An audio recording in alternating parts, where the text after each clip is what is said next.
Está começando Na Montanha, o seu podcast.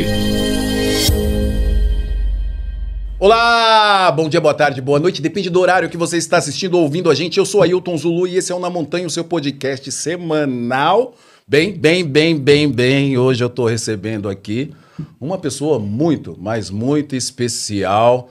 Depois, no decorrer desse episódio, vocês vão entender o porquê. Tanta história, tanta coisa. E não era para estar Ailton Zulu aqui nesse momento como host. Esse convidado não estava na pauta do Na Montanha, mas estava na pauta de um outro podcast aí que já vocês vão saber. E aí eu não poderia eticamente roubar o convidado desse podcast, vamos dizer assim, mas eu dei um jeito e no final vocês vão entender. O papo de hoje é com um cara que inspira muita gente dentro e fora das trilhas. Executivo, ultramaratonista, palestrante, autor de livro Correndo na Trilha dos Sonhos. Cícero Barreto, o Cissão, é um exemplo como é possível equilibrar família, trabalho, esporte sem abrir mão dos seus sonhos. Ele nasceu de uma realidade simples, superou muitos desafios e transformou essa trajetória em aprendizado e inspiração para quem acredita que correr vai muito além do movimento físico. É também uma forma de autoconhecimento e transformação. Cícero, seja bem-vindo ao podcast Na Montanha. É um prazer receber você aqui para conversar sobre sonhos, transformação, superação e o que muda no nosso dia a dia. Seja bem-vindo. Muito obrigado, Zulu. Vai ser um prazer compartilhar de boas histórias com o teu público, com teus ouvintes e telespectadores. Vamos nessa. Você viu que para trazer você aqui eu tive que trazer uma outra pessoa. Já a gente revela quem é, né? Sim, uma pessoa muito querida. Muito, demais. Parceiraço do Na Montanha, um cara que acredita nesse podcast desde o início. E ele, assim, tem uma participação enorme. E você já tinha... Eu sempre escutei falar de Cissão. Pô, você conhece o Cissão? Cissão correu não sei aonde, Cissão... E aí, por curiosidade nas redes sociais, eu descobri quem que era o Cissão. E um dia aqui, a gente gravando, ele falou da importância da Paraty Brasil by UTMB. E ele falou, Zulu, tem algumas pessoas que estão conectadas à Paraty Brasil. E eu preciso trazer essas pessoas aqui para eu contar essa história no quilômetro final, no podcast que é da Paraty Brasil. E o Cissão é uma dessas pessoas que eu preciso trazer. Por quê? A primeira vez, Lu, que eu escutei a palavra UTMB, foi ele que me contou. Então, ele tem uma importância enorme. Não só essa importância, né, Cissão? Você é das antigas e você fomenta a nossa modalidade há muito tempo, trazendo e fomentando. A gente tem tanto assunto para conversar aqui, Cissão, que eu acho que 2 horas não vai ser suficiente. Eu quero saber, eu ouvi o seu livro ali, o que te motivou a escrever Correndo a Trilha dos Sonhos? Acho que Correndo na Trilha dos Sonhos foi algo que surgiu dentro de mim num momento importante da minha vida.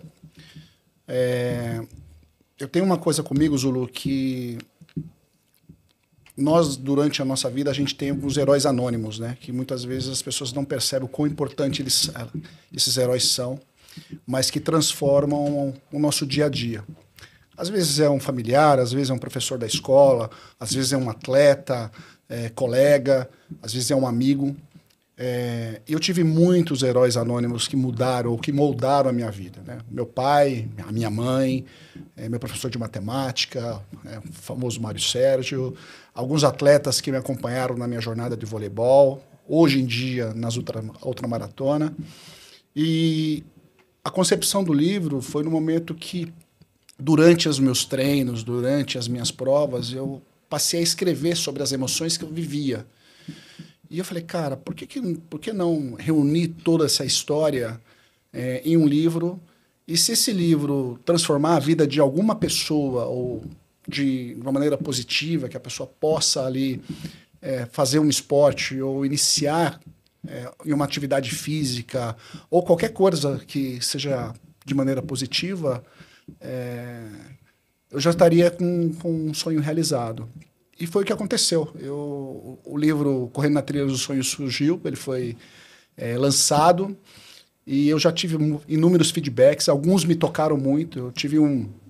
Uma vez eu recebi uma mensagem pelo Instagram de um funcionário do SEASA do Rio de Janeiro, que fez uma foto com o meu livro no colo, assim, dizendo: Cissão, comecei a dar meus primeiros passos na corrida depois que eu li seu livro. E eu tinha prometido para mim mesmo que se eu tocasse a vida de uma pessoa, eu já me sentiria realizado. Então, acho que foi um pouco disso. A gente nem imagina, né, Cissão, o quanto a gente inspira outras pessoas. A gente muitas vezes coloca essa humildade em primeiro lugar e quando vem alguém falar assim, pô, eu me inspiro na sua corrida, eu me inspiro no que você fala, na sua trajetória, a gente olha e fala... É comigo mesmo? Você está falando comigo? Né? Porque isso é muito bacana da gente ver toda essa conexão. Você que é muito querido na comunidade do trail, né? Eu quero saber, ainda falando da sua infância, né? Qual foi o momento mais marcante que ajudou a moldar o Cissão que é hoje? Esse cara multitarefas, palestrante, autor de livro...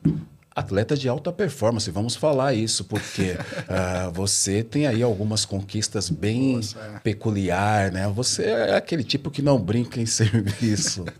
Eu acho que eu sou filho de imigrantes, né? Meus pais são nordestinos,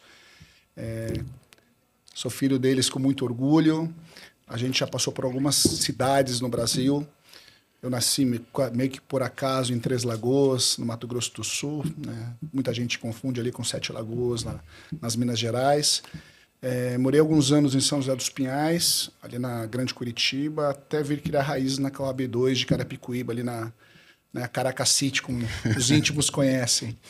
E o fato, por ser de uma família muito, muito humilde, eu sempre, desde pequeno, queria ter as minhas coisas. E meus pais não tinham condições de me dar. E eu falei, então eu preciso ir atrás daquilo que eu quero. E o fruto disso, Zulu, foi que eu comecei a trabalhar desde muito pequeno, né? Desde os 11 anos.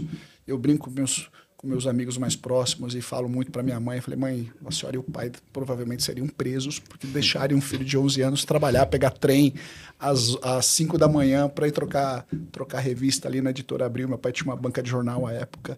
E esse era o trabalho que eu fazia até para ganhar meu dinheirinho, para comprar as coisas que eu queria ter à época. Então, acho que a questão, acho que o momento que mudou assim a minha vida foi esse lado de ter a resiliência, de desde cedo querer ser protagonista das coisas que eu queria conquistar.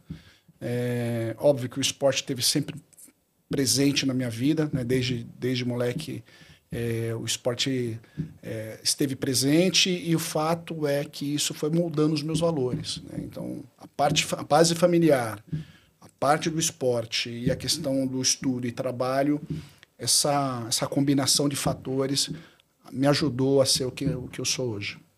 E quando você percebeu que o esporte ele poderia transformar a sua vida, né? Quando a gente fala em transformação, a gente não está falando da performance esportiva exatamente, a gente está falando da pessoa, né? A gente sabe o quanto muda, o quanto isso traz mais vida, mais vitalidade nas relações, seja em casa, seja com familiares, seja no trabalho, dentro da sociedade. Quando você percebeu? Eu joguei vôlei dos 13 aos 25, 26 anos. Logo com 13 anos eu já percebi que o esporte mudaria a minha vida. Porque ali eu tinha um compromisso comigo, aprendi a trabalhar em equipe e tive um anjo da guarda, né? Um anjo anônimo que foi o meu primeiro técnico, o Fábio. Se ele veio na montanha, por favor, Fábio, me manda uma mensagem, eu tô com saudades de você. Que viu ali um moleque desengonçado, longilíneo, magrelo, jogador de futebol, de pelada de futebol, impossível jogador de voleibol.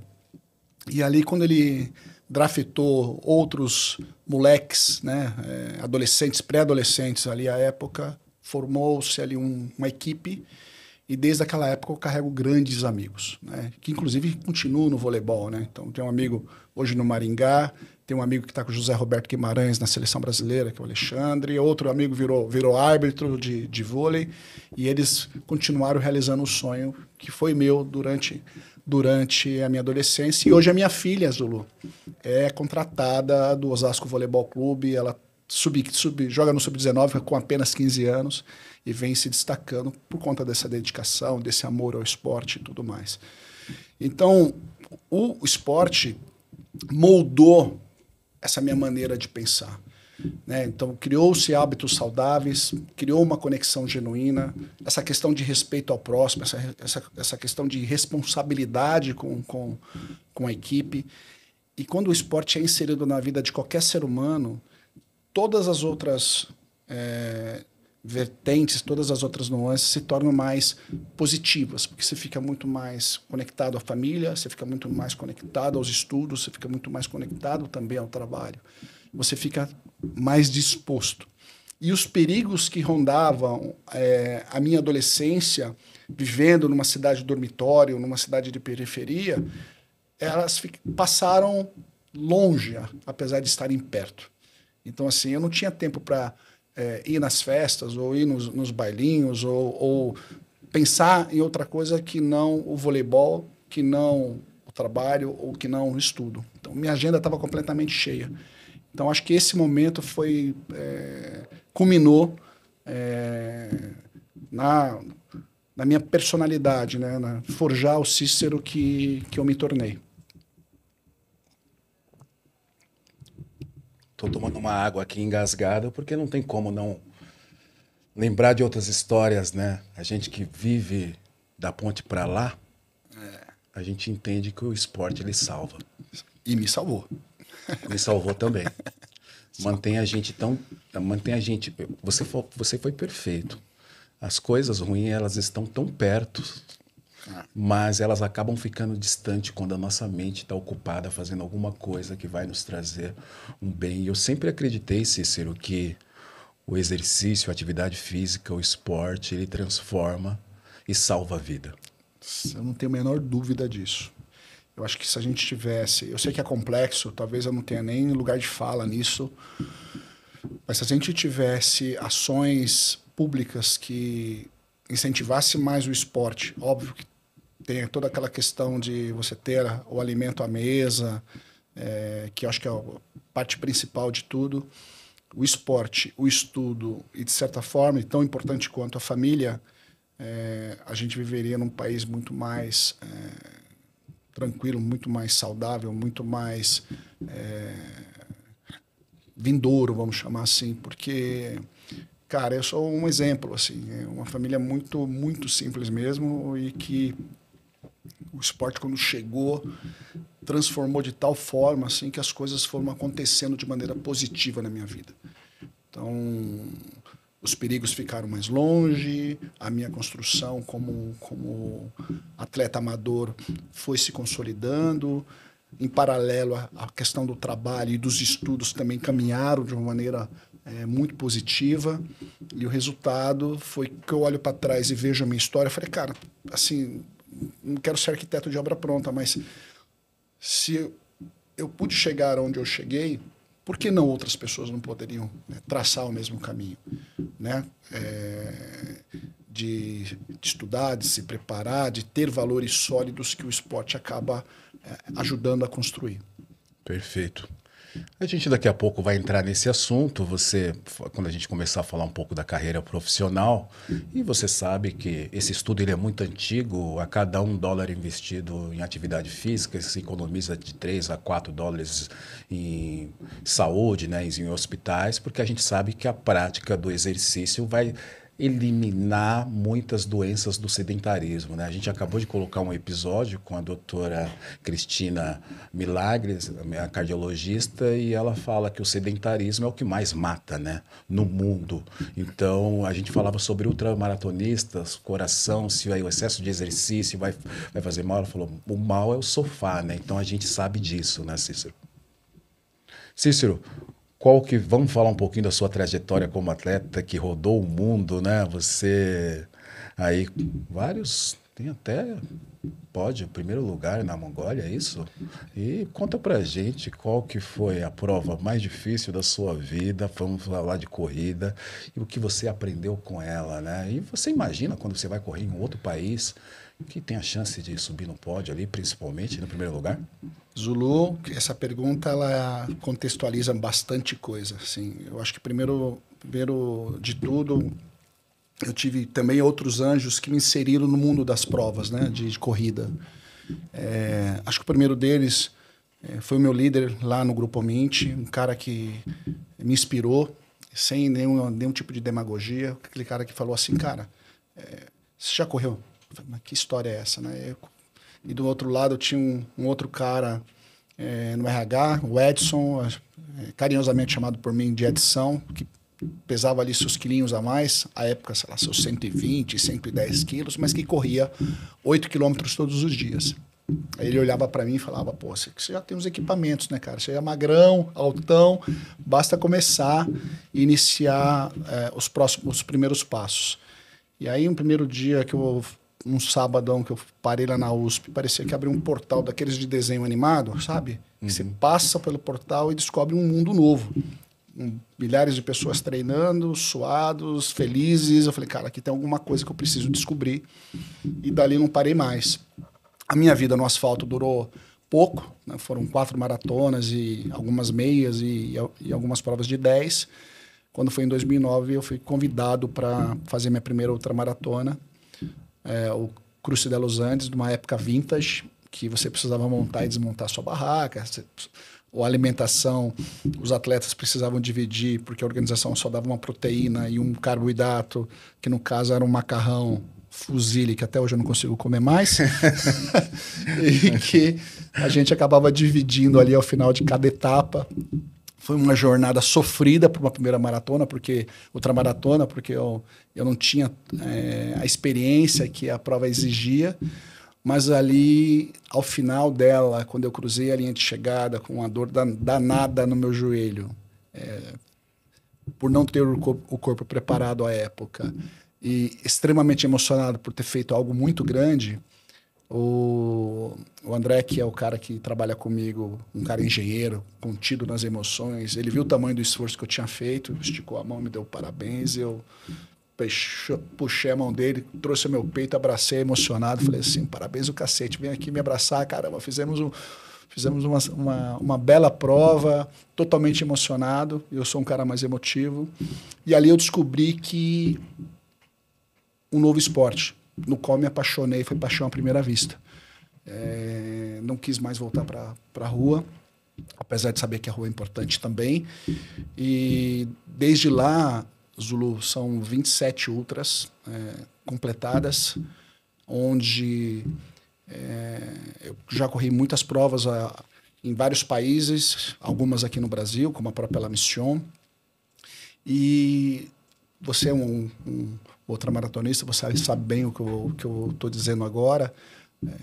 Quando a gente é picado pelo bichinho da ultramaratona ou da prova de montanha, é uma paixão que é difícil explicar, porque você troca ali aquilo que é ritmado do asfalto, aquilo que é muito previsível, por algo que é uma descoberta a cada trilha, a cada subida, a cada descida. Então, é exatamente algo apaixonante. E fui ganhando experiência ao longo dos anos, né? Em 2009 fiz o Cruce, em 2010 o nordestino que gosta de desafios foi parar num tal de UTMB, né? Lá para fazer o CCC, tinha poucas informações a respeito do que era essa prova, as poucas que tinha. Eu acabei indo atrás do Tani, né, da Kailash, que é um querido, um amigo. Outro amigo meu que mora fora também me deu algumas informações, mas tinha poucas imagens, quase nenhuma. E lá fui eu fazer o CCC, que é correr lá de Courmayeur, passar para o Champé, chegar em Chamonix, 100 quilômetros com 6.000 de subidas acumuladas. Céu de brigadeiro a semana inteira. Tudo azul, parapentes no céu de Chamonix e tudo mais. Quando chegou no dia da largada, chuva torrencial, não parou um minuto e tudo, né, uma descoberta atrás da outra. Quando chegou no quilômetro 87, faltando ali 13 quilômetros para eu realizar um grande sonho, os deuses da montanha falaram: ó, garoto, volta lá pro seu país, porque você não vai realizar esse sonho. A prova foi cancelada por questões de segurança. E ali eu entendi coisas que existem no regulamento. Eu sou um devorador de regulamento, eu leio tudo, até para poder se planejar da melhor maneira possível. A prova pode ser suspensa por questões de segurança. Mas ali eu lembro de ter feito uma selfie com uma máquina ainda digital, registrando a minha frustração e prometendo para mim mesmo que um dia eu voltaria a Chamonix. E na época você tinha que se qualificar, você tinha que fazer provas que estavam dentro da lista de provas qualificatórias para o TMB. Eu fiz algumas, fiz de novo o Cruce de Los Andes, também mais experiente, fiz o Desafio das Serras aqui no Brasil, do nosso amigo Zolino. E eu lembro bem que era nessa do Desafio das Serras, foi 15 dias depois que meu pai faleceu, também meu pai foi um grande herói na minha vida. E eu lembro bem das últimas palavras que ele falou para mim. Ele me chamava de Jim, né? Ele falou: Jim,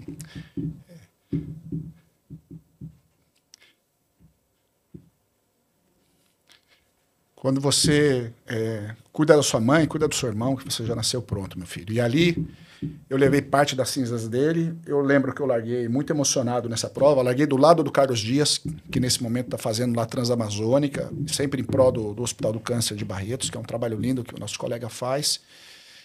Eu levei as cinzas do meu pai no primeiro dia, e ali num processo que eu achava que era de despedida do meu pai, era de conexão pura. E eu não entendia muito bem o que estava acontecendo.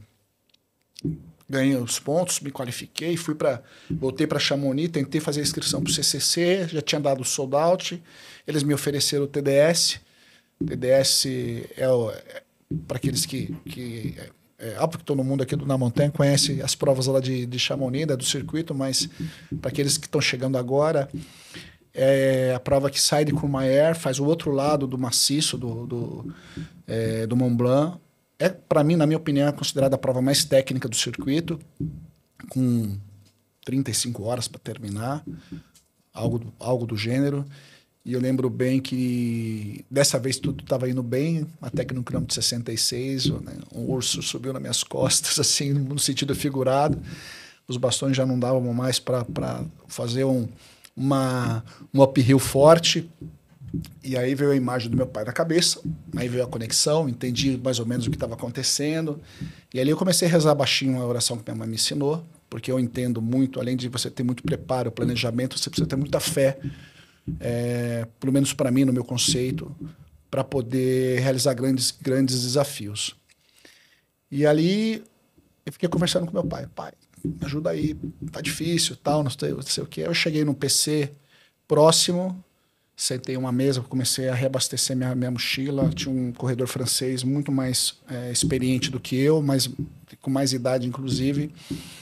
E eu pedi permissão para ver se ele podia falar inglês comigo. Ele falou que sim. Eu falei: pô, a prova tá difícil, você acha que eu vou conseguir chegar em Chamonix? E aí ele falou assim: garoto, se você chegou até aqui, você já é um campeão, tenho certeza que você vai chegar em Chamonix. Ali vem aquele banho de energia, né, que nós que vivemos o mundo do trail entendemos bem, que uma palavra amiga, um incentivo de alguém nos dá um banho de energia. Eu segui na prova. Eu também tenho outros gatilhos de incentivo, né? A minha filha mais velha sempre fala, ou pelo menos na época quando ela era mais novinha, ela fala: papai, você vai trazer a medalha para mim? E quando um filho fala: você vai trazer a medalha, pergunta se você vai levar a medalha, você vira um leão no meio da trilha. Eu tive um outro desafio, que um amigo meu pegou e me perguntou, me desafiou, falou: cara, vai fazer o que em Chamonix? Você não vai conseguir terminar essa prova. E eu falei: não, a gente vai terminar essa prova. E aí, quando cheguei em Chamonix, depois de 27 horas, melhor dizendo, eu parei embaixo do pórtico, assim, olhei para o céu e falei assim: quem disse que não ia chegar cruzar a linha de chegada? E aí pensei: filha, papai tá levando a medalha para você, que no caso é o grande colete, né, La Veste. Então foi um motivo de momento que eu nunca vou esquecer na minha vida, de ter realizado um grande sonho. E aí, chegando na Mongólia. A Mongólia chegou na minha vida de uma maneira muito inusitada, Zulu. Eu estava assistindo o canal Off e tinha um programa à época chamado Boundless, que 2 amigos faziam provas ao redor do mundo, as provas mais variadas. E eles estavam passando um episódio que eles estavam correndo a ultramaratona mais bonita do mundo, a Mongólia Sunrise to Sunset, 100 quilômetros. E eu falei, eu vou fazer essa prova. E eu tenho a felicidade que a minha família apoia meus sonhos, né? Tá ali sempre conectada com esses desafios. E lá fui eu, achando que a prova seria em Ulaanbaatar, que é a capital. E para os amigos que nos ouvem, nos veem no YouTube, a Mongólia é um país muito longínquo, né? Pouco se ouve falar da Mongólia. Ela fica ali entre a China e a Rússia. Eu cheguei em Ulaanbaatar, a prova não era na capital, era no norte da Mongólia, perto do Mar da Sibéria, num lugar chamado, perto do Lago Rosval, que fica completamente congelado, é o maior lago de água doce daquela região. No inverno ele fica completamente congelado e no verão serve de fonte de abastecimento para a região. E ali você começa a ser tocado pelaquela energia do lugar. Porque eu não vou só para correr uma prova. Eu quero entender como é que funciona a cultura, eu quero entender como é que funciona a economia, eu quero entender como funciona a religião, até para poder compartilhar dessas emoções com os meus amigos, familiares, enfim, eventualmente alguma palestra que eu faça e tudo mais. E aí desembarcaram atletas de 46 países, né? Atletas do mundo inteiro, de vários países. E os atletas normalmente chegam com as suas camisas de provas que já foram realizadas. Alguns atletas me chamaram a atenção, em especial um atleta mongol, que tinha sido o último campeão da prova, um atleta jovem, mas com a pele curtida, porque o sol, o lugar é muito alto e tudo mais.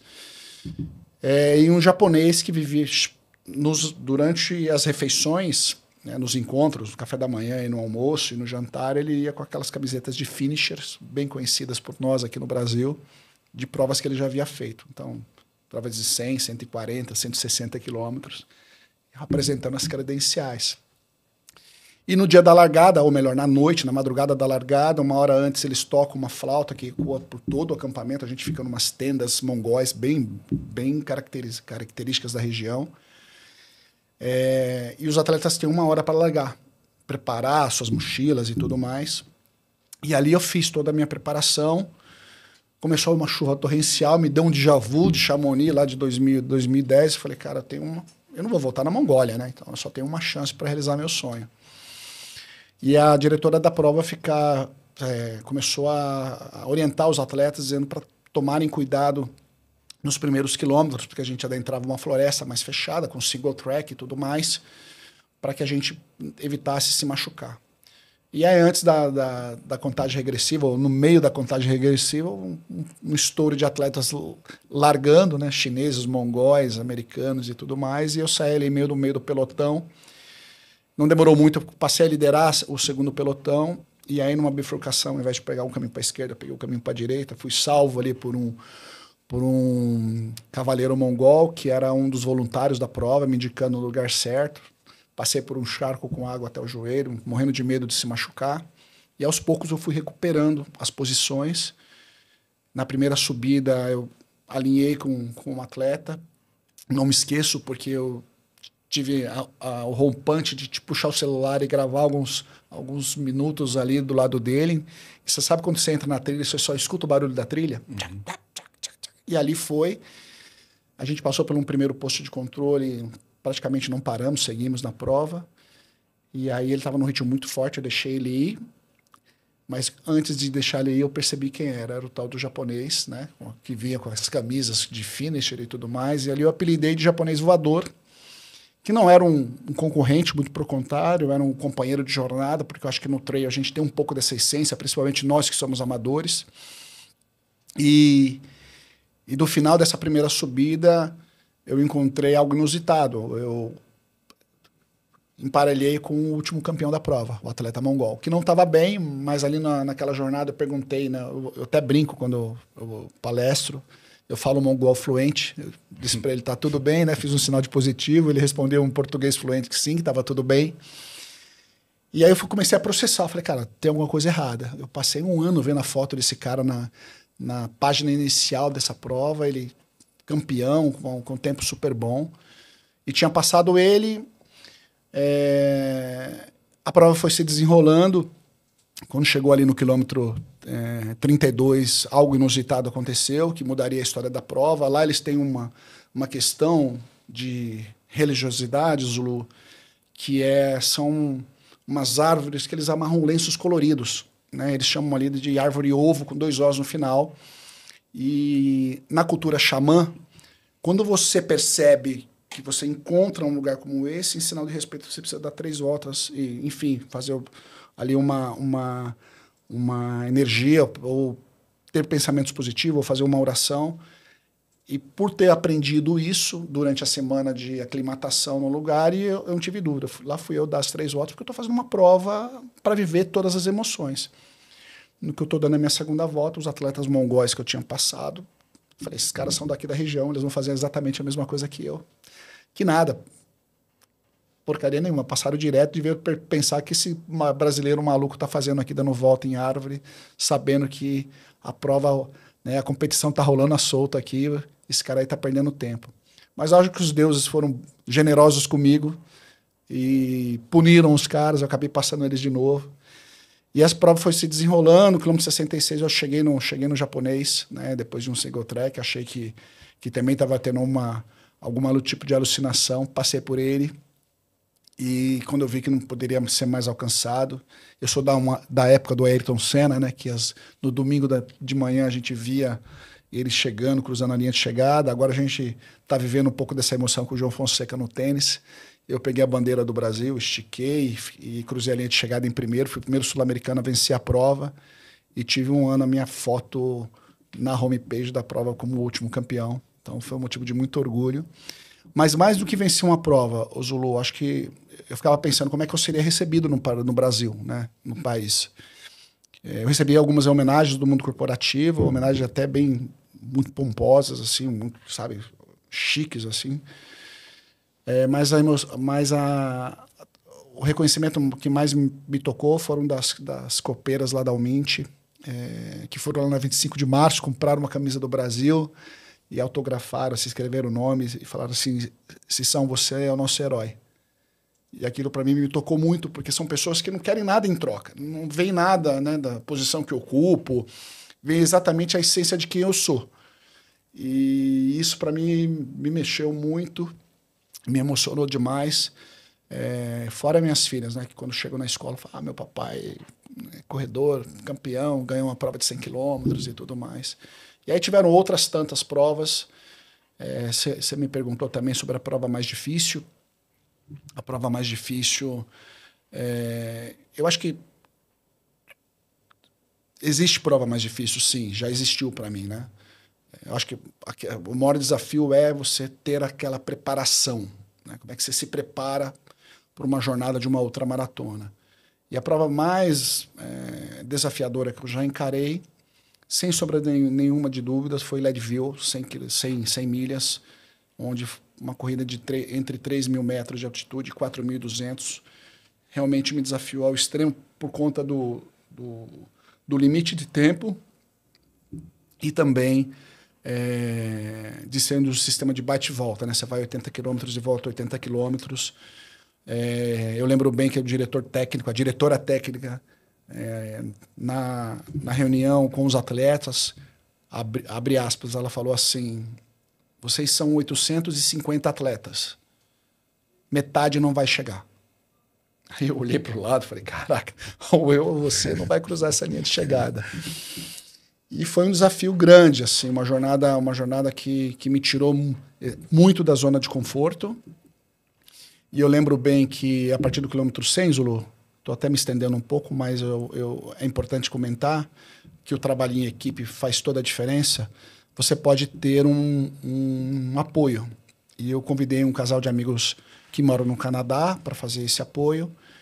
E esse meu amigo, na hora que eu cheguei no último PC, já bem desafiado pela prova, ele falou assim, cara, eu vou no banheiro fazer um pipi você continua. Eu falei, não, pô, você vai fazer um pit stop, eu vou tomar um café agora para me esquentar, que eu estava morrendo de frio.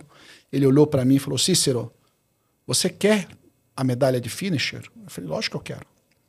Você quer... Na verdade, eles não dão medalha, eles dão uma medalha, melhor dizer, mas eles dão um buckle, eles dão uma fivela de finisher. Você quer seu buckle? Eu falei assim, falei uns 3, 4 palavrões em português, dizendo, é óbvio que eu quero, treinei meses para estar aqui. Ele falou assim, você não tem tempo para tomar café. Tira a bunda da cadeira e vai embora. Acelera. E eu saí dali bravo com ele, xingando a 5ª geração dele, mas depois eu fui compreender.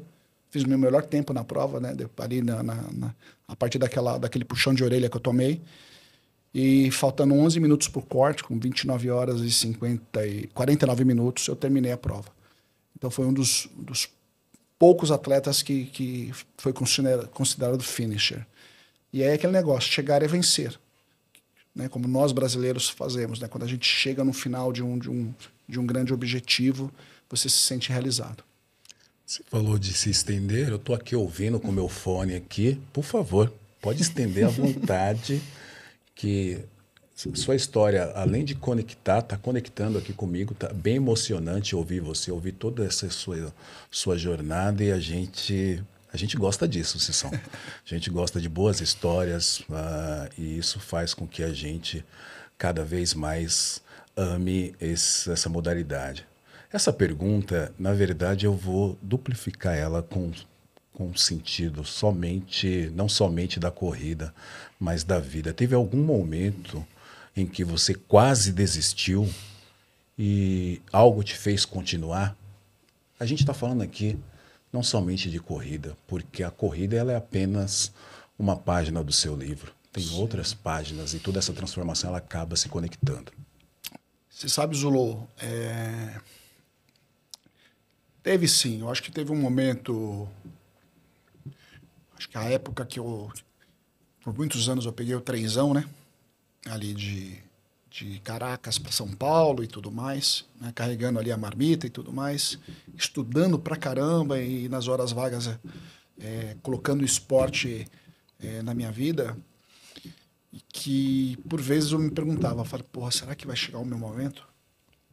Que as coisas precisavam mudar? Porque eu sempre sonhei em realizar coisas grandes, assim, né?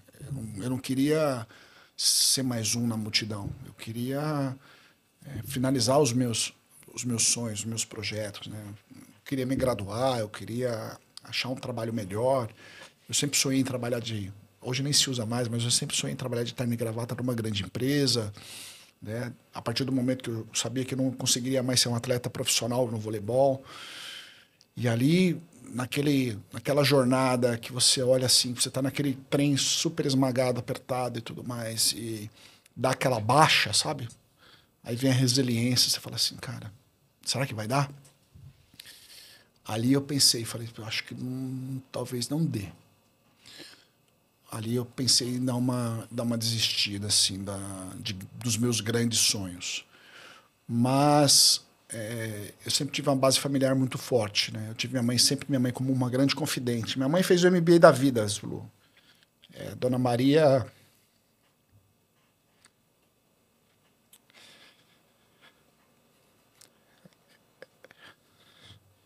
Ela nunca deixou abaixar a cabeça. Ela falava assim, filho, levanta a cabeça que tudo vai dar certo no final. E deu, né?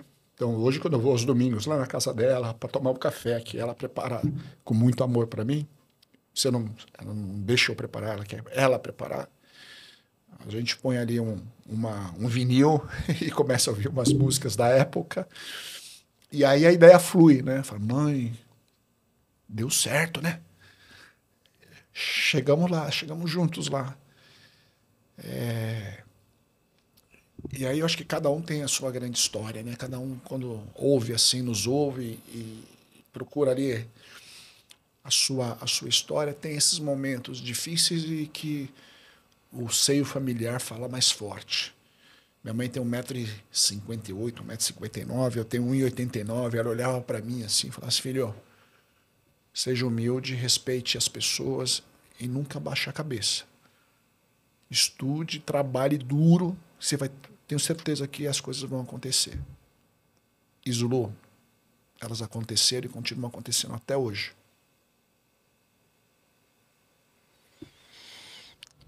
Sissão, esse episódio aqui tem 2 chorões na mesa, né? Ainda bem que a câmera fica só em você. Ainda bem que eu nunca neguei que eu sou emotivo. Eu tô aqui pensando, você contando a sua trajetória. Você hoje é um case de sucesso. Como atleta, como pai, como filho, como amigo, como empresário. E não tem como não tocar nesse assunto.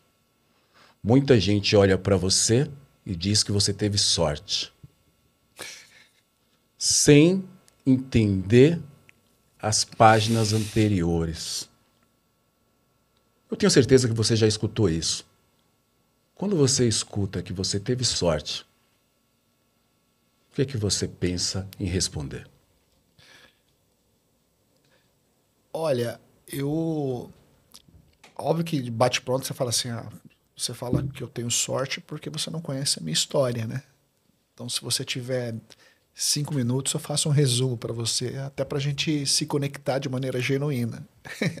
Então, acho que é um pouco dessa provocação. Porque eu acho o seguinte, quando você trabalha muito, quando você se dedica demais, quando você tem muita disciplina, ela por si só te dá uma paz no coração, né? Te dá uma paz no caos. Então, quando eventualmente ou raramente esse tipo de situação acontece, não me preocupa muito, sendo muito honesto a você. Isso eu levo para minha vida, seja no mundo executivo, no mundo corporativo, ou até mesmo no mundo esportivo. Eu faço uma analogia muito forte, assim, Zulu. Eu, quando vou para uma prova, quando vou para um grande desafio, seja ele qual for, eu alinho na linha de largada e levanto a cabeça para o céu e falo assim, eu sou merecedor de estar aqui. Eu fiz a minha lição de casa para a estrada aqui. E eu não digo só referente aos treinos, não. Eu digo referente ao trabalho, eu digo referente à família, eu digo referente a Sissão, na física. Eu cuidei da minha saúde, eu fiz os meus exames, eu li o regulamento, eu fiz o planejamento. É o combo total. E quando eu paro e penso, falo assim, não, eu sou merecedor de estar aqui. Porque uma das coisas que me frustra muito, ou pelo menos, esse é um pensamento meu, tá, Zulu? Tem provas que são muito desejadas, né? TBB Paraty é uma delas, a La Mission é outra, as provas no exterior. Quando alguém alinha para uma largada e não fez a sua lição de casa, aquela pessoa está tirando vaga de uma outra pessoa que sonhou estar ali. A licença poética de não ficar tão chateado com uma pessoa como essa é o fato dela desconhecer que tem coisas, tem um papel ali para ser preenchido, para ser um rito a ser seguido. Se ela desconhece, tudo bem, acho que vai ter uma curva de aprendizado. Agora, se ela conhece e não cumpriu, ela fala, porra, para que fazer isso? Né? Então, quando eu alinhei as 5 vezes que eu fui para Chamonix, todas as vezes eu falei assim, não, você fez a lição de casa? Se cumpriu com todo? Cumpri. Então, meu irmão, vai para a apoteose. Vai para a sua jornada que tudo vai dar bom. Agora, se você não cumpriu, não vá. Então, assim, tem um bom percentual de pessoas que vão para esses desafios que não fazem o mínimo de preparo. E eu acho que isso aí eu acho que quase que uma autossabotagem, né? Porque você poderia... O espírito do esporte é justamente esse, você ter um processo que você possa curtir, para que no dia da prova seja uma apoteose, que você possa ter exatamente ali a realização de um grande sonho.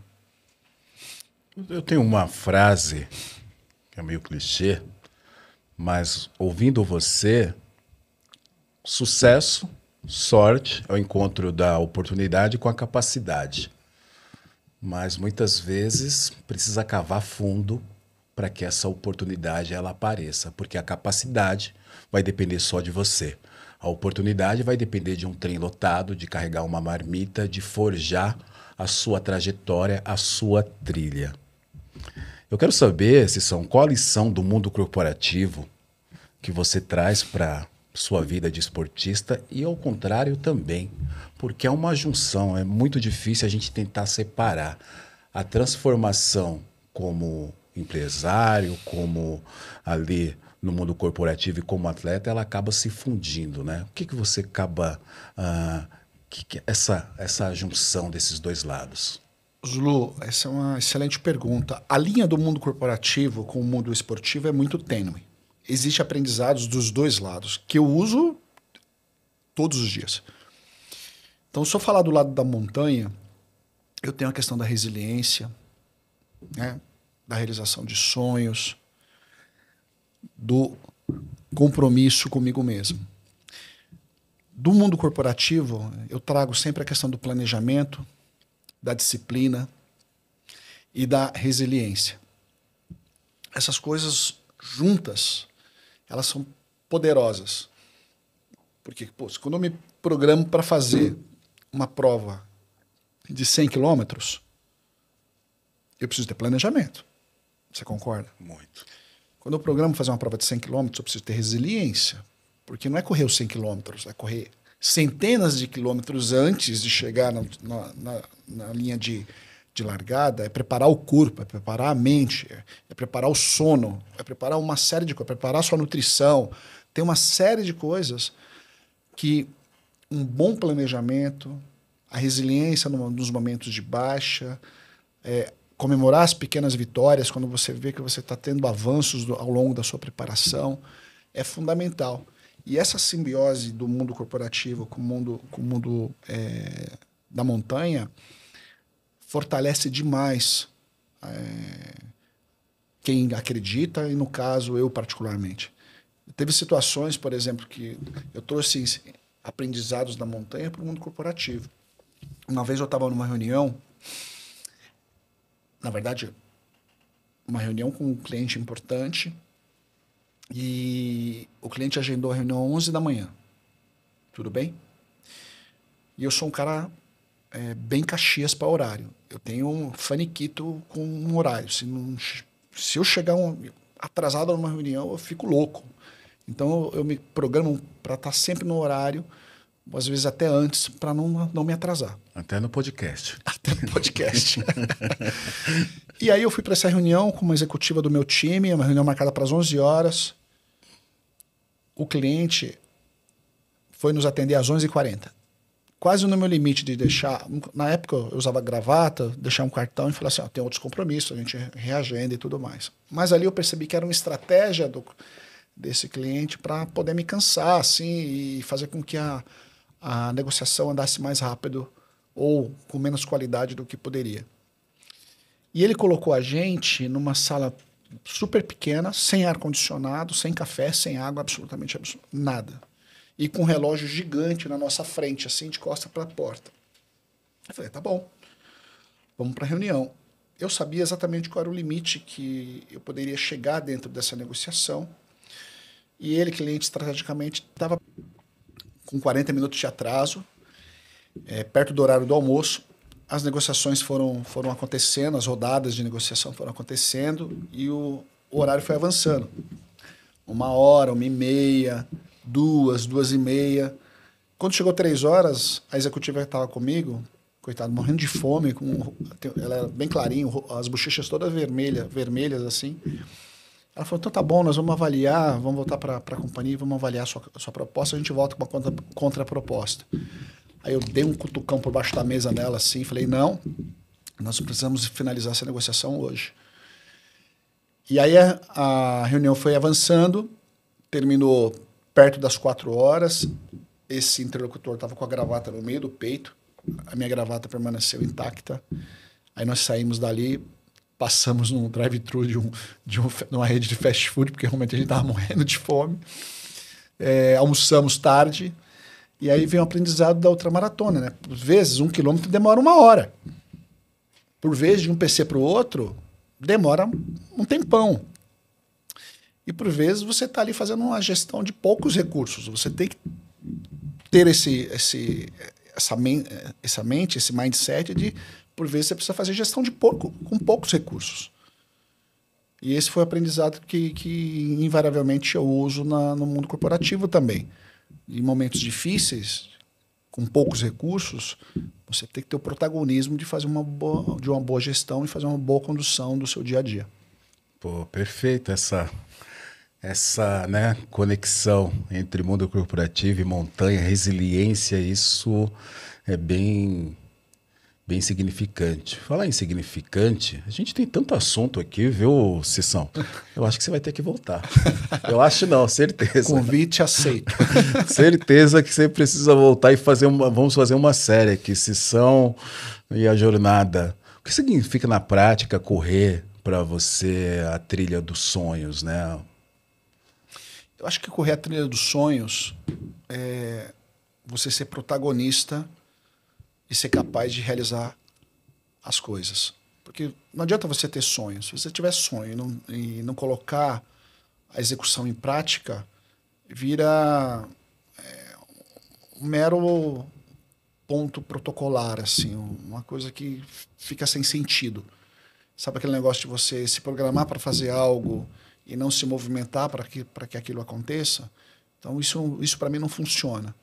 Então, quando eu falo correr na trilha dos sonhos, é realmente você ter claro aquilo que você quer realizar, algo que seja importante na sua vida, e eu não estou falando de corrida, estou falando de tudo, e você se programar e ter o protagonismo para fazer. Eu lembro que durante a minha carreira inteira, e até hoje isso acontece, eu tenho aquele momento que você para e fala assim, putz, até onde eu cheguei? Que objetivos eu quero alcançar? E qual o caminho para chegar até lá? E muitas vezes, esse caminho, você consegue traçá-lo perguntando, tendo a humildade de conversar com os teus pares, com os teus líderes, com os teus liderados, com os teus amigos, com os teus familiares. Óbvio, dentro de um núcleo duro de confiança, para você poder ter essas ideias, esses insights, para você poder se programar. Então, acho que correr na trilha dos sonhos é exatamente isso. Porra, a vida é tão importante. Se o cara lá de cima te deu ali uma capacidade de realizar algo, você vai suprimir isso porque faça o primeiro movimento, comece pequeno, mas realize. Não precisa chegar fazendo uma analogia com o nosso esporte, não precisa chegar aliás, nem indico isso, chegar numa prova de ultramaratona e começar pela distância maior. Começa pelas distâncias menores, vai sentindo o prazer da conquista, das realizações, para depois você ir para novos voos. E no mundo corporativo não é diferente, Zulu. Às vezes os jovens aprendizes entram lá no grupo e me perguntam, quanto tempo você está aqui na Umint? Eu falo, tantos anos. Como é que eu faço para subir na carreira?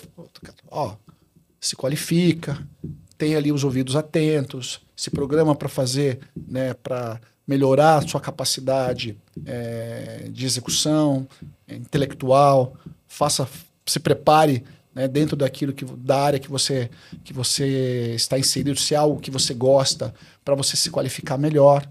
E assim as coisas vão acontecendo. Já que falou na Umint, mais de 3 décadas, né? 3 décadas. E isso é raro hoje em dia, hein, Cissão? É raro. Mas eu acho que a gente vive um momento hoje no mundo corporativo que as coisas estão se encontrando. Os jovens têm ainda aquele anseio de ascender muito rápido na carreira e, ao mesmo tempo, está chegando uma cultura de aprendizado que para que isso aconteça, eles precisam ganhar experiência, ter essa vivência de ter aprendizados ao longo da sua jornada. E aí tem um ponto que eu acho que é crucial, Zulu, que são os seus valores baterem com os valores da companhia que você está. Então, no caso da Almint, os valores da Almint são muito claros, transparentes, assim, sabe? Ter o cliente na centralidade das coisas, ter respeito na condução das relações com toda a cadeia de valor que a Almint está inserida. A Almint é uma empresa que trabalha duas verticais muito claras, né? Vertical de saúde, com planos médicos odontológicos e as suas clínicas odontológicas. Na vertical de seguros, seguro viagem, seguro de vida individual e seguro de vida empresarial. Ou seja, produtos de proteção a pessoas. Então, o tempo inteiro eu estou me relacionando com pessoas. E é uma coisa que eu gosto muito de fazer, né? De ter esse toque humanizado com os meus interlocutores. Então, o fato disso se conectar comigo fez com que eu tivesse uma carreira, ou ter uma carreira tão longeva dentro de uma mesma companhia, por conta dos valores baterem com os meus. Então, uma dica para os jovens, se você quer ter uma leitura, né, um plano de carreira, óbvio que você tem que fazer a gestão dela, né? Você que é o responsável pela sua gestão de carreira, você também tem que olhar para aquela companhia que você representa e pensar, cara, os valores, sei lá, a missão que essa companhia tem fit com os meus valores? Se sim, estou no bom caminho. Se não, cara, pega teu boné, vai procurar uma companhia que tenha fit com os teus valores. E quando que a Almint, você já falou quais são as diretrizes, né, da empresa, ela também investe e fomenta o esporte no Brasil. Conta pra gente, eu estive na sede essa semana, né? Não estava na pauta essas perguntas, e eu falei, ainda bem que você marcou o podcast para depois. Como assim a gente ia passar no lançamento da La Mission, não ia falar que a Almint esteve em 2025 lá já, né? Sim. De uma forma ali, vamos dizer assim, um pouco mais discreta, e agora parece que o negócio está estampado em todas as páginas que em 2026, tanto que o lançamento foi feito na sede aqui em São Paulo da Almint. Fala sobre essa parceria com o esporte, e essa empresa tem aí fomentado várias modalidades. A gente tem no Grupo Almint uma questão muito clara para nós, né? O esporte é saúde, o esporte é vida, o esporte gera qualidade de vida para as pessoas, e a Almint sempre esteve presente no esporte. A Almint já esteve no golfe, a Almint já esteve no polo, a Almint já esteve no voleibol, está na corrida há muitos anos, né? Com a Corporate Run, que é a maior prova do mundo corporativo no Brasil. Nós estamos há 17 ou 18 anos na Corporate Run. Estamos também no Ironman, há bastante tempo também, incentivando esse esporte que reúne ali 3 esportes, né? Correr, nadar e pedalar. E debutamos o ano passado na corrida de montanha, com a La Mission, que é uma das provas mais icônicas que existe no nosso país.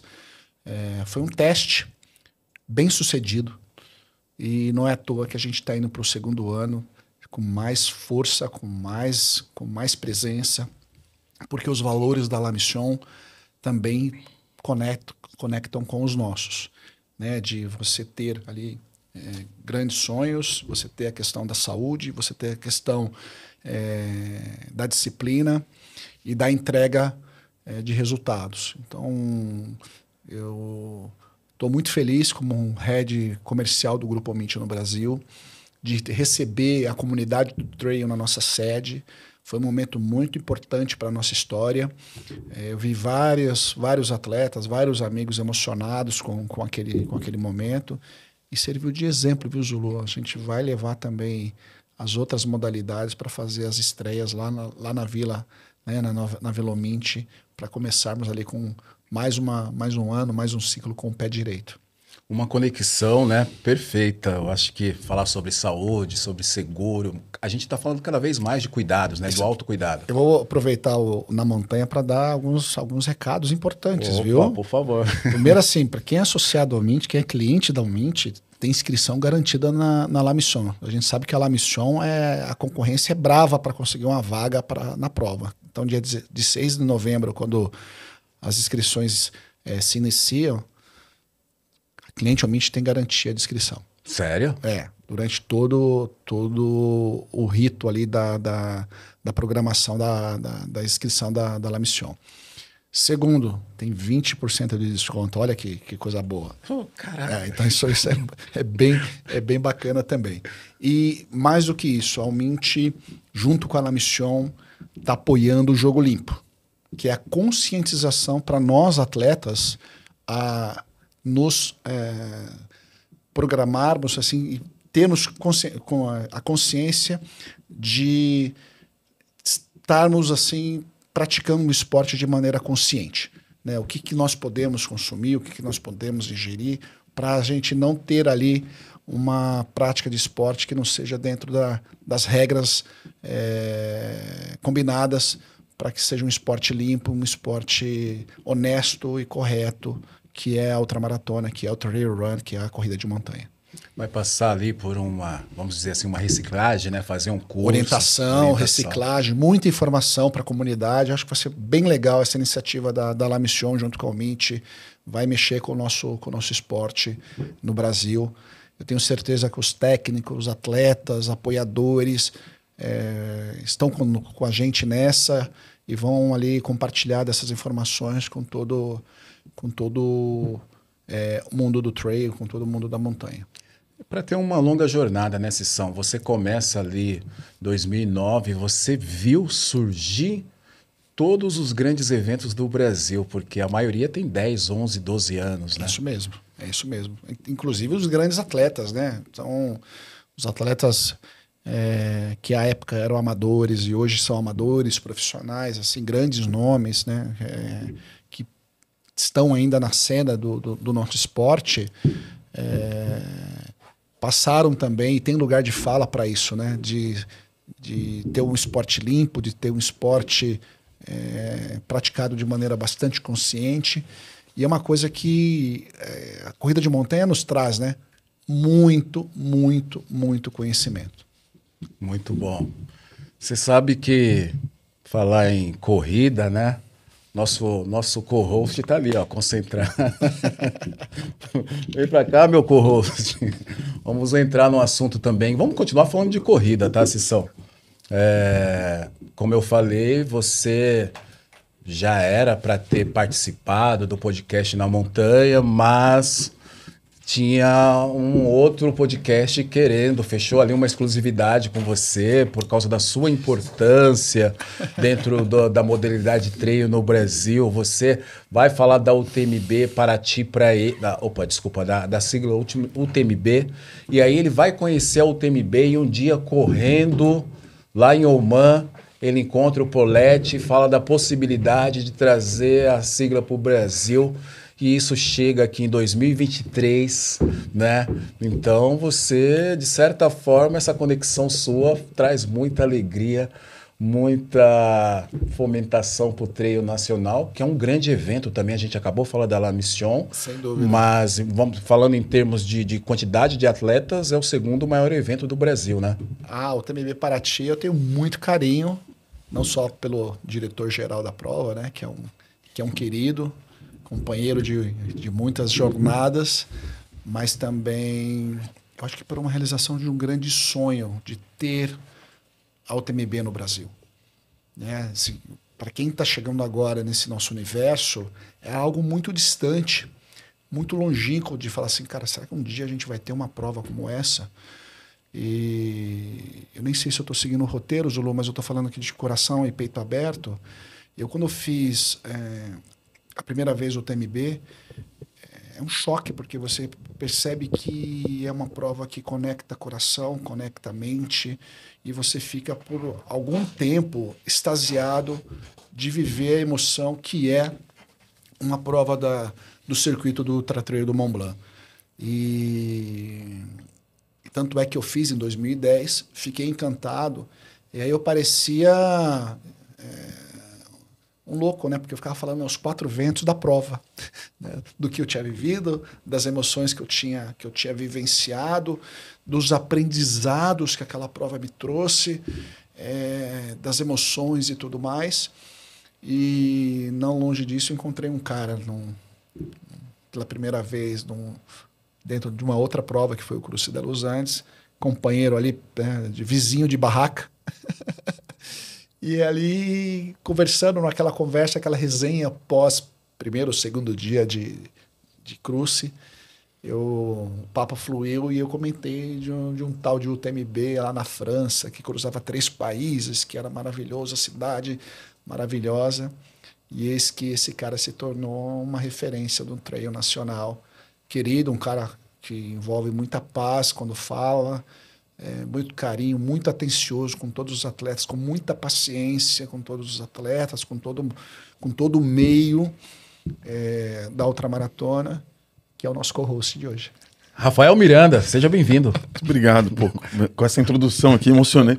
O Cissão faz chorar mesmo, né? Cissão, cara, esse cara é uma figura, né? Pô, é um prazer estar aqui. Mas, pô, eu tava ouvindo o Cissão e pensei aqui, Cissão, La Mission, o TMB, são coisas que estão extremamente conectadas com o meu início ao trail. Assim, tem exatamente, talvez, os primeiros passos, e toda a minha história com o trail se conecta com basicamente esses 3 personagens aqui, porque, como o Cissão citou, lá em 2013 a gente se esbarra no El Cruce, e eu tenho a felicidade de ouvir a sigla UTMB pela primeira vez, vindo dele, que já era um corredor, já conhecia e tudo mais. E naquele mesmo ano, foi o ano que eu saio do Cruce com uma meta de entender o que é o UTMB. Quando eu descubro o que é o UTMB, ao mesmo tempo eu descubro que tem uma prova no Brasil chamada La Mission, que foi o primeiro ano de La Mission. Olha só. Que me deu a pontuação específica para eu conseguir entrar no sorteio da minha primeira UTMB, que foi em 2014. Quer dizer, aqui está reunido basicamente pelo menos a minha conexão com a minha história atual, ela acontece basicamente a partir dessa sigla, e tem a ver com La Mission, que foi um assunto aqui falado. Eu também já dei parabéns, vou dar parabéns de novo por todo o lançamento ontem. Não sei quando vocês vão estar ouvindo, mas o lançamento ocorreu numa segunda-feira aqui em São Paulo, na sede da Umint. Foi um dos lançamentos, eu fiz até um post hoje, porque foi um momento, talvez um dos momentos mais marcantes e importantes para o trail nacional. Aquilo significa muita coisa, como o Cissão falou, muita gente que não sabe, ou que está chegando agora no trail, talvez não tenha ideia da magnitude do que significa, o que significou aquele evento ontem do lançamento do La Mission na sede da Umint. Então, para mim é um prazer estar aqui. Então, eu tô emocionado. Tenho várias perguntas aqui para fazer com a Cissão, porque ele tem muita história também. Você sabe, Rafa, que eu não sabia que você tinha ouvido falar do TMB pela primeira vez através de mim. Eu me sinto... Mas eu lembro que quando você teve a ideia de trazer o TMB para ti... Aliás, o TMB para o Brasil, a gente fez uma reunião lá atrás. Eu falei, Rafa, dei algumas dicas, né? Uma visão humilde na minha visão, como poderia ser e tudo mais. E não é que surgiu? Agora o TMB virou uma das provas mais desejadas por nós atletas. Sim. Parabéns. Obrigado. Mas voltando aqui talvez para o tema do podcast, né? Acho que o Cissão é um daqueles personagens que ele tem a sua relevância, talvez ele não tenha, tá entendendo? Mas ele tem uma relevância muito importante. Bom, na minha história nem se fala, mas eu acho que assim, para o trail, Cissão, você acaba sendo uma referência, às vezes até um pouco mais invisível aos olhos de algumas pessoas, mas a história é escrita por alguns personagens, alguns protagonistas, né? E eu enxergo que você teve um protagonismo e tem uma importância muito grande para o trail. Minha pergunta está em linha com isso. Assim, você tem ideia dessa sua relevância dentro da cena trail, né? Porque o trail está nos seus primeiros passos aqui no Brasil, no sentido... Muita gente já fez muita coisa, claro. Mas você tem ideia da sua relevância dentro dessa história como um todo, Cissão? Você é muito, muito transparente e honesto com vocês. Eu não tenho, cara, juro. Eu me vejo... primeiro como um apaixonado pelo esporte, sem sombra de dúvida nenhuma, assim. Eu acho que esse é o esporte que eu escolhi para a vida. Eu tenho no meu bucket list correr até os últimos dias da minha vida, né? E no meu bucket list o TMB tá nessa história aí, né? Então, mas eu já ouvi de muitos amigos e muitos amigos começaram no trail por se espelharem em mim, ou por pedirem dicas para mim, ou por darem os primeiros passos através das minhas postagens ou do meu livro e tudo mais. Mas, de fato, eu não tenho essa dimensão, assim, sabe? O que me toca demais é quando eu vejo, quando as pessoas me mandam mensagens ali pelas redes sociais, dizendo que, cara, eu me inspiro em você. Cara, como é que eu faço isso? Pô, me dá uma dica de tal coisa. Esse final de semana aconteceu tal coisa. Eu fiz uma palestra outro dia, um tempinho atrás, na CPFL, aqui de São Paulo, né, em Campinas. Eu recebi um relato tão emocionante de uma funcionária que perdeu o pai e a mãe no mesmo ano. E aí ela escreveu e falou assim, cara, eu fiquei tão tocado pelas coisas que você me falou, porque eu falo de mãe, eu falo de pai, que são os heróis, né? Falo de filhos, e também falo do esporte, as coisas todas se misturam, se conectam e tudo mais. E quando eu falo do propósito da ultramaratona, que é você ter o planejamento, de você ser resiliente, de você comemorar suas pequenas vitórias, de você dar o primeiro passo, de você tentar sempre ver o copo meio cheio, achar o conforto no desconforto e tudo mais. Ela falou, Cícero, eu estava vivendo um momento muito difícil na minha vida, que eu pensei em desistir de tudo. Mas aí eu vi a tua palestra, eu falei, cara, eu comecei me programei a dar os primeiros passos, voltar a caminhar, que pode parecer simples para nós, né? Caminhar, mas para uma pessoa que está ali beirando a depressão, é algo muito grande, é algo muito importante. Então, esses relatos, pequenos relatos, fazem com que eu siga compartilhando boas histórias, compartilhando a história, né? Compartilhando as coisas que eu acredito. Eu não cheguei a comentar, mas eu vou usar aqui de uma licença poética, Zulu e Rafa. Várias provas que eu fiz ao longo dos anos, eu sempre fiz uma conexão com a parte social, né? Então, quando eu corri na Hungria, lá na Terra dos Poetas, uma prova da Salomon, Hungria Salomon Ultra Trail, eu precisava de um propósito. Eu falei, cara, eu já venho da Mongólia, campeão, tal, não sei o que, eu precisava de um propósito. E ali eu tive uma dicotomia, porque assim, eu estava com o ego inflado, sou campeão da Mongólia, vou para cima, vou para as cabeças, tal, não sei o quê. E eu tive a maior lição da minha vida ali. Eu negligenciei alguns itens do meu planejamento.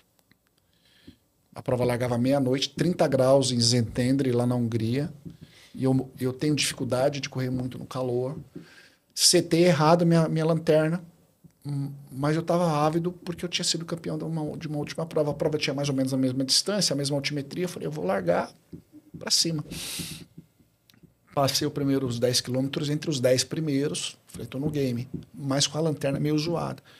Quando entrou a zona de mata, de floresta, errei a tangência de uma curva, caí numa ribanceira em cima de um monte de espinho, aquela urticária, saí todo machucado e coçando. E aí eu tinha feito aquela conexão com a parte social, eu tinha vendido os meus quilômetros para doar água para aquela instituição Amigos do Bem, para as famílias do Nordeste. Sei lá, tinha 25 mil litros de água. Eu falei, morrendo de vergonha, o ego todo machucado por conta da queda, por conta daquela uma certa soberba da minha parte. E ali eu falei, cara, mas as famílias do Nordeste estão esperando você cruzar a linha de chegada. Os teus amigos que confiaram em você estão esperando a linha de chegada. Você vai ficar aí chorando ou você vai se levantar, sacudir a poeira e vai continuar na prova? E ali eu fui, com o ego machucado, e segui na prova. Gravei alguns vídeos para minha família, para minhas filhas, falando, né? Você está muito emocionado, não desiste dos seus sonhos, lute e tal, não sei o quê. E eu cruzei a linha de chegada, e o que me manteve vivo foi esse propósito. Fiz outras ações e tudo mais, que também de cunho social, que é uma coisa que eu gosto muito de fazer, dentro daquilo que eu acredito que é o certo. Então, essa parte, Rafa, que você falou de qual o tamanho do impacto, eu não tenho isso preciso, mas eu sei que ela existe. Porque na hora que eu fiz, todas as vezes que eu falo, cara, ó, vou fazer tal desafio. Eu não gosto muito de falar quais desafios muito antes, porque eu acho que, enfim, tem uma questão de energia que eu acredito muito. Mas na hora que as vezes que eu falei, as pessoas foram lá e tiveram junto comigo. Então, quando eu fiz em 23 agora o TMB lá aquela etapa que foi uma das majors na Califórnia lá. Kodiak. Não foi a outra, foi a... Meu Deus, passa até lá na... Canyons. Lá na Western Strait da trilha deles lá. Tudo se transformou em cesta básica, os quilômetros. São 100 quilômetros, viraram 140. Então, assim, pessoas que foram conectando as outras e falei, não posso desistir. As famílias do Grajaú lá precisam desse pequeno gesto de amor. E ali foi. Então, eu acho que a questão do esporte e de ser eu aqui, né, me fazendo de rogado, mas meio que um herói anônimo para algumas pessoas, é possível de ser feito. Eu não tenho essa dimensão, mas toca a vida de muita gente. Sim, a nossa comunidade ainda é pequena, né? A gente conhece quase todo mundo, né? Eu quis dizer no sentido pequeno, no sentido que a gente conhece quase todo mundo. E a gente meio que sabe quem é quem e sabe quanto cada pessoa tem contribuído ao longo do tempo, né? Tem muita gente ali que participa. Agora, só saindo do micro e indo pro macro, eu queria também entrar num assunto que é Brisbane 2032, né? Tem uma discussão de, como é que é trail running? Será que vai vir um esporte olímpico ou não? Você está inteirado desse assunto? Estou super inteirado. Acho que é um assunto legal também para a gente ouvir de você, né? Porque é uma questão... Eu acho assim, vou dar minha visão racional como executivo e depois minha visão romântica como atleta. Eu acho que a parte racional, eu acho que por uma prova parar de pé, ela precisa ser comercialmente... entregar resultado. Viável, sim. E comercialmente precisa ser viável. Né? Então, não adianta nada você ter uma bela de uma prova se você não tem ali as entregas para que sua marca esteja ali presente. Então, precisa ter retorno, vamos chamar assim. E da parte emocional, eu acho que vai rolar, porque o modelo está se transformando. E aí eu vou te dizer o porquê. Eu acho que a Golden Trail trouxe algumas nuances importantes para a nossa modalidade, né? Que são provas mais curtas, mas que são provas que passam por algum ponto onde o espectador consegue acompanhar. E fora as transmissões. Eu acho que a transmissão é algo que cativa principalmente essa nova geração, que é plugada nas redes sociais, é plugada, tem muita conectividade e gera entretenimento. Eu acho que o grande desafio... você que é diretor de prova, o Paulinho, que é diretor lá da La Mission, outros tantos colegas que são diretores de prova, precisam pensar no entretenimento, não só para quem está correndo, o atleta, para a família e para quem está fora, quem tá acompanhando de casa ou acompanhando de uma outra região, porque aí sim você vai criar atratividade. E aí, o Rafa... Zulu, o que vai acontecer é que o esporte vai continuar crescendo cada vez mais. Cara, eu fico alucinado. Quando eu assisto o Golden Trail, eu assisti a final no YouTube. Eu tava caiu num domingo, né? Curiosamente caiu num domingo, eu tava no meu treino encaixou de um pedal estático. Eu falei, não tenho dúvida. Play na TV, telão e o pau cantando ali, né? E eu assistindo e curtindo demais a prova. E algumas etapas com público, né? Então passa pela cidade uma volta, vou na cidade, passa a segunda volta e vem a terceira volta com o público acompanhando e uma boa qualidade de transmissão. Cara, tenho certeza que isso tende a crescer muito. Porque diferente da maratona, e desculpa, não é nenhuma crítica à turma da rua, hein? Pelo amor de Deus, não me crucifiquem. A maratona você fica por muitas horas, né? 42 quilômetros, são 2 horas e 4, 2 horas e 3, 2 horas e 2, na mesma pegada ali.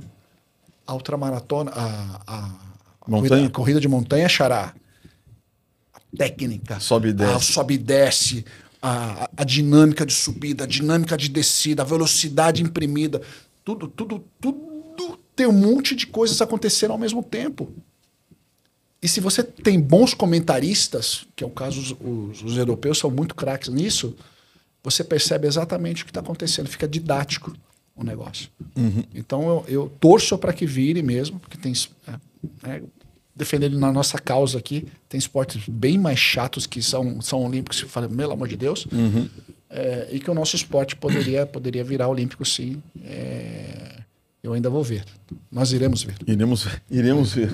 Você sabe que o seu agente de negócios, né, estava em casa hoje pensando o seguinte: a UTMB Paraty poderia negociar com a UMIT para fazer a transmissão 2026. Seu agente pensou isso hoje, viu, Hashtag Rafael? fica a dica.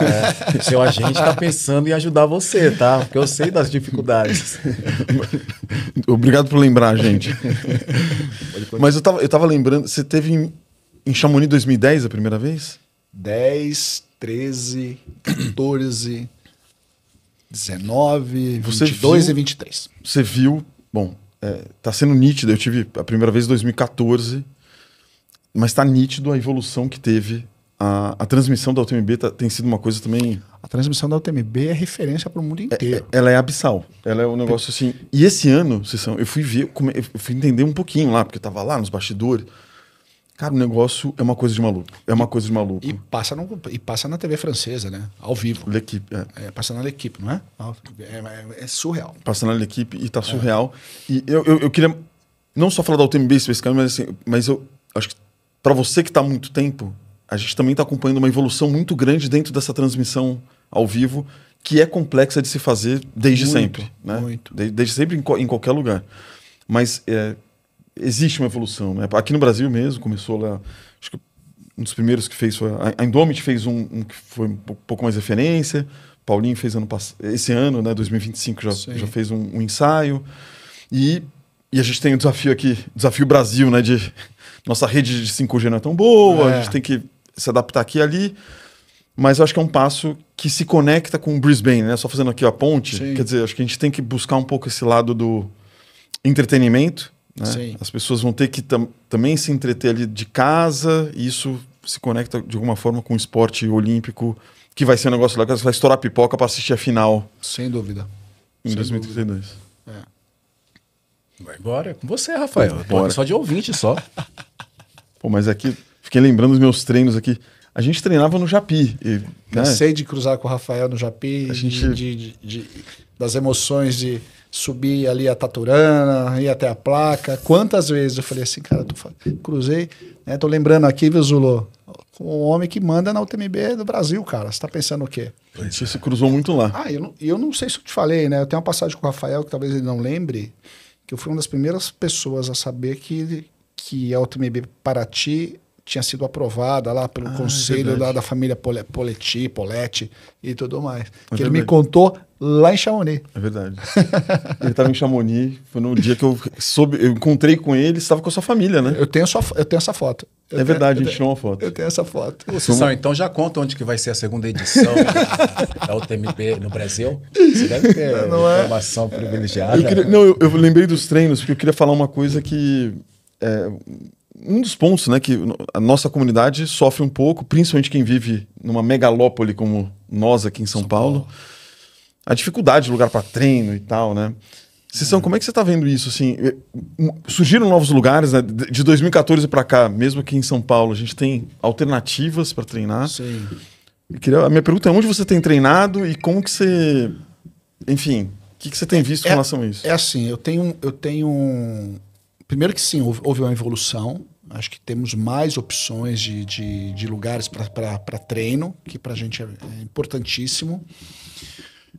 E até com o crescimento do nosso esporte, acho que a comunidade começou a se proteger mais e, vamos chamar assim, ter mais recorrência em vários lugares.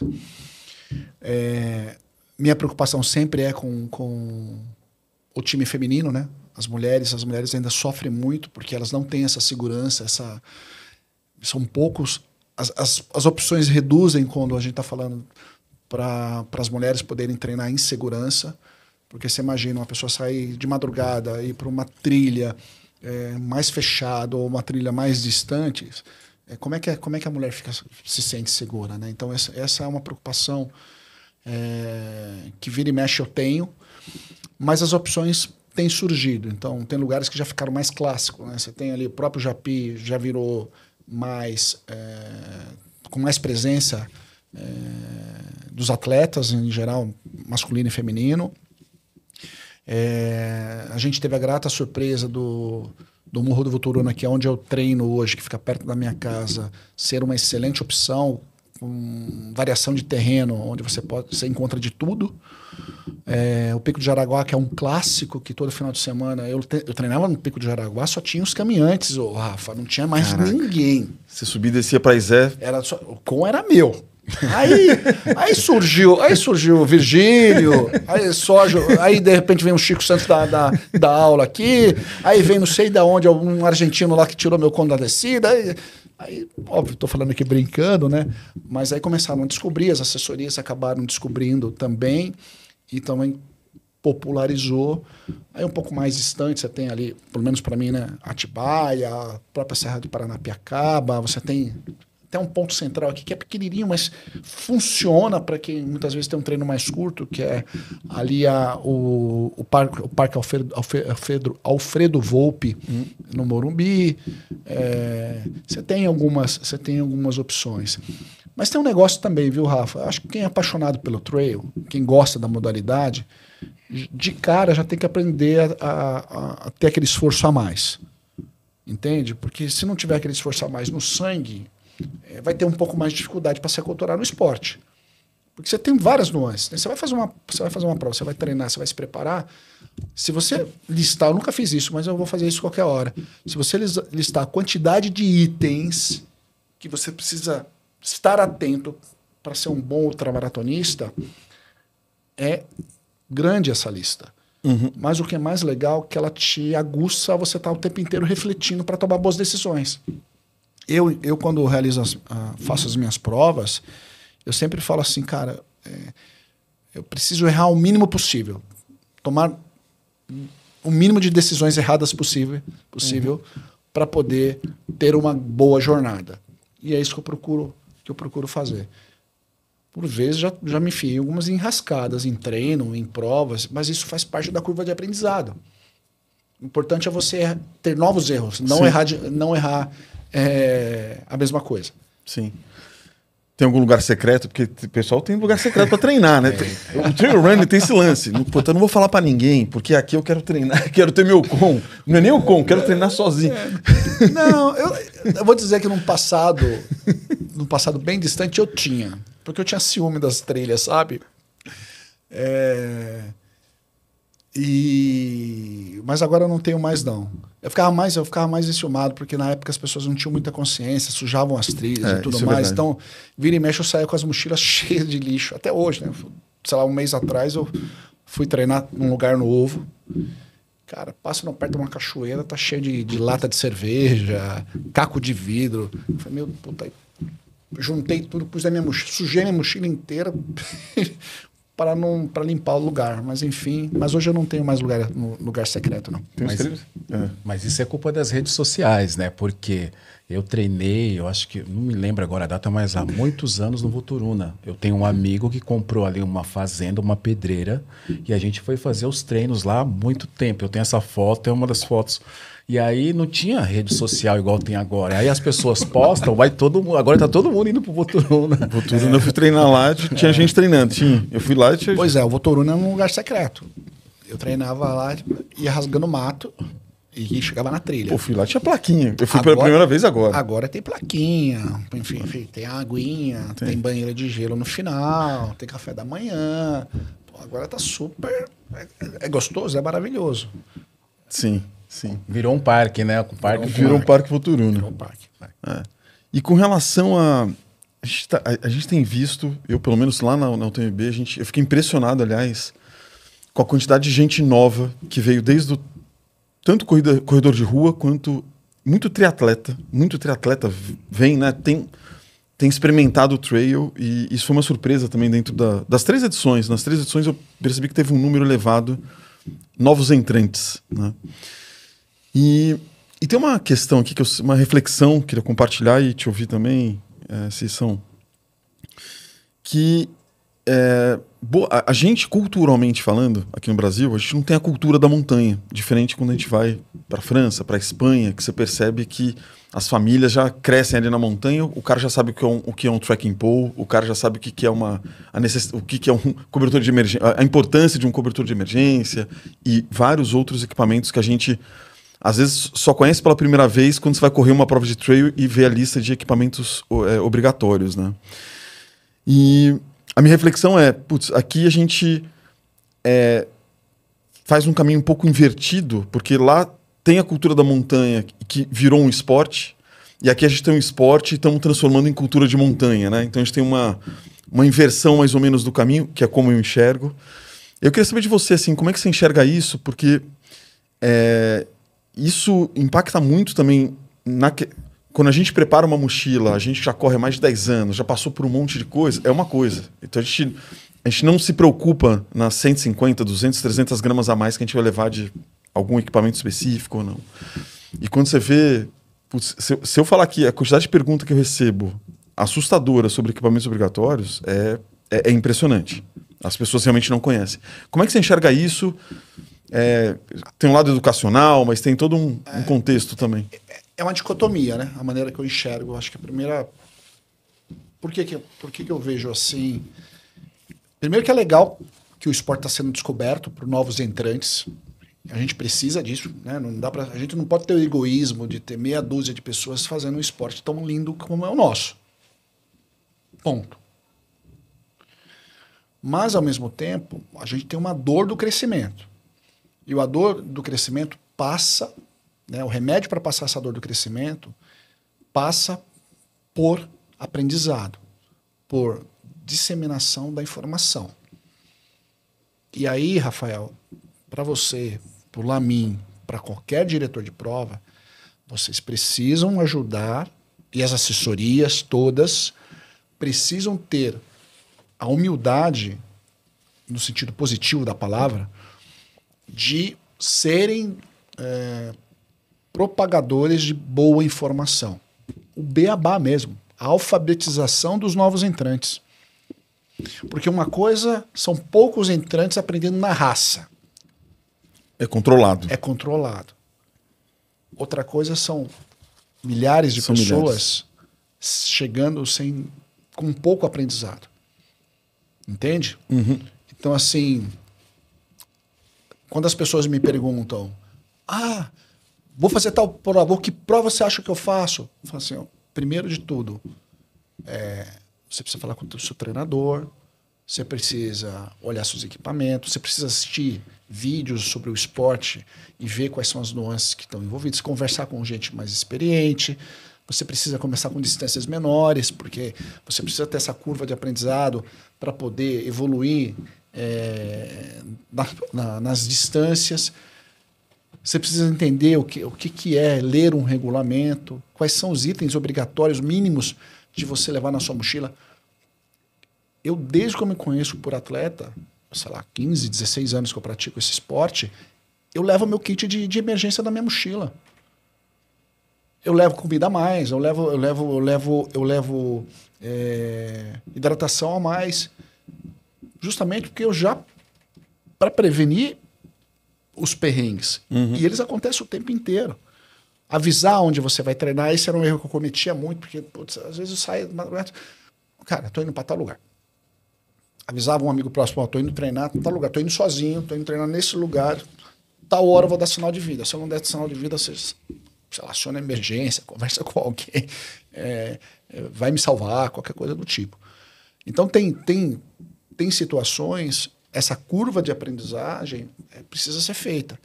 E eu acho que ela ainda está lenta, porque assim, a gente está tendo um movimento grande, a prova está grande, a prova da La Mission está grande, tem várias provas grandes. E aí, eu acho que é um serviço que nós temos que prestar, né? Nós somos formadores de opinião, diretores de prova, podcasts e tudo mais, E aqui na montanha tem um aprendizado. O episódio anterior tá maravilhoso. Essa questão da saúde, fantástico. Sabe? São as nuances que envolvem nós, atletas, que se a gente tiver... A gente precisa ter esse protagonismo. Não é que a gente... Acho que é um trabalho nosso. É descrição de cargo. Temos que disseminar as informações relevantes para que pessoas que estão chegando no trail tenham um caminho menos tortuoso. Ponto. Você falou desse episódio anterior, é o quadro do Fala Doc, e está entrando o quadro Fala Treinador, que é justamente para ensinar o que é uma corrida de montanha, o que é uma Norak, o que é um kit de primeiro socorro. Muito legal. Maravilhoso. Então a gente está fomentando a modalidade, devolvendo aquilo que a corrida me deu.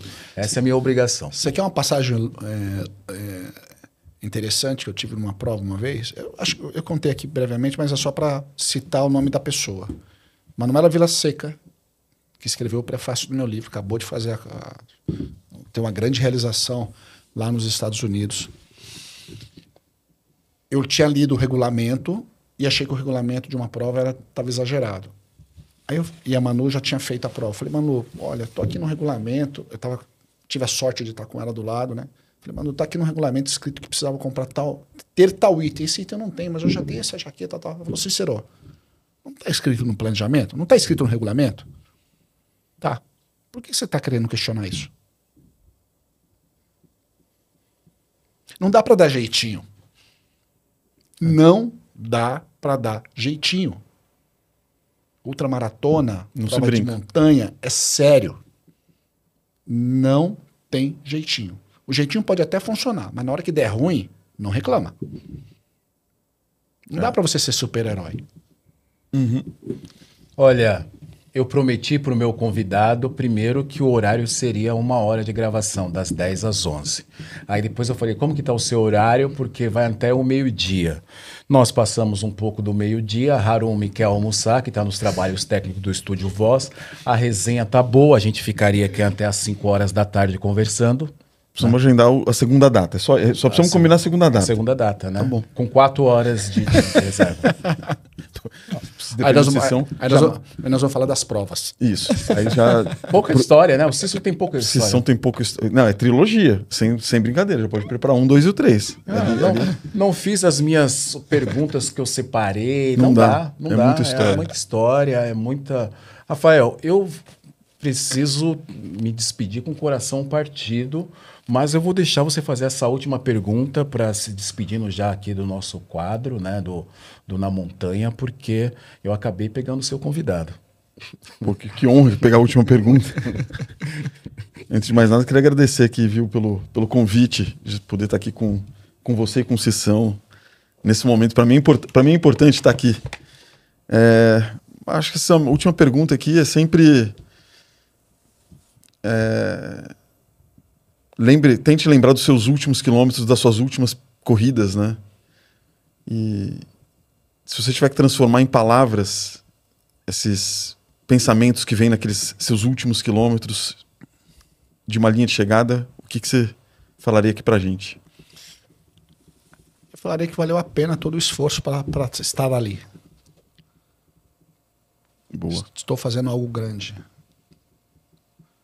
Algo que eu me preparei muito, que valeu todo o esforço até ali. Então passa um filme na cabeça. Sempre vale a pena. Ele foi bem sucinto, né? Foi aqueles treinos. Já achei... Só porque eu falei do tempo, mas eu tô preocupado que eu falei que eu entregaria até meio-dia para ele também. Tem que trabalhar, tá ali com a roupa já de executivo, mas tem uma transformação aqui. Superman ao contrário. Do atleta pro executivo. Cícero, eu tô muito feliz, muito honrado de ter você aqui nesse capítulo, nesse episódio do podcast Na Montanha. Aqui a gente já contou muitas histórias, já passamos de 170 episódios, né? Você é um cara que sempre comenta, falando, pô, tô acompanhando o podcast, tá legal. Então você é um ouvinte, e eu sempre ficava com aquela coisa, eu não posso chamar esse cara porque Rafael Miranda falou que vai levar ele no último quilômetro. Não, mas eu queria preservar para que ele fosse uma exclusividade do último último quilômetro. Ah, tá. Até que eu falei, não aguento mais. Rafael Miranda tá demorando. E aí eu tive essa ideia. Falei, eu vou convidar o Rafael também, Boa. né? Pra a gente participar. E tem audiência para todo mundo, né? Essa que é a parte boa. Quanto mais informação, melhor. Cícero, eu tenho aqui um presente de Dr. Gabriel Gami para você, do fundo do mar ao topo das montanhas, ele que é responsável pelo quadro Fala Doc, e ele escreveu aqui, autografou: Cícero, obrigado por todo o apoio à comunidade de trail e dos esportes. Espero que curta as histórias. Um abraço, Gabriel Gami, dia 29/10/2025. Muito obrigado, doutor. Obrigado, vou ler com muito carinho. Obrigado pelo carinho. O Na Montanha, as bananinhas paraibunas é também do quadro Fala Doc, que ele mandou. E o Na Montanha, nesse momento, não é uma reclamação não, tá? Mas o Na Montanha ele só tem caneca para os convidados. Adoro. E essa aí é especial, tá? Essa Muito obrigado. tem ali uma conexão com sua nova, vamos dizer assim, com a sua nova atribuição, que é a La Mission Brasil. Vou até abrir. Rafael Miranda, tem livro para você também, Bananinha. Rafa, parabéns pela linda prova, que é o TMB para ti. Espero que curta as histórias. Um abraço, Dr. Gabriel Gami. Grande doutor Gabriel. Obrigado, doutor. Próxima leitura já está aqui, está em mãos. Obrigado. Gente, muito obrigado mesmo, muito feliz. Rafael Miranda é sócio desse podcast. É um cara que me levou lá para Paraty, Brasil, para contar a história lá no palco já pelo 2º ano. Acreditou quando isso aqui ainda era mato. Ainda tem mato, mas a gente já consegue ver a montanha, viu? Boa. Muita gratidão, e essa gratidão que você tem pelo Cícero, eu tenho por você, tenho pelo Cícero também, por todos que fomentam a modalidade. Eu, como treinador, como atleta, eu sou muito grato a vocês vou falar assim, por trazer a montanha para o Brasil. Obrigado, Zulu. Obrigado, Zulu. Obrigado, Rafa. Valeu, Cissão. Trabalhos técnicos de Harumi, estou aqui no Estúdio Voz. Valeu!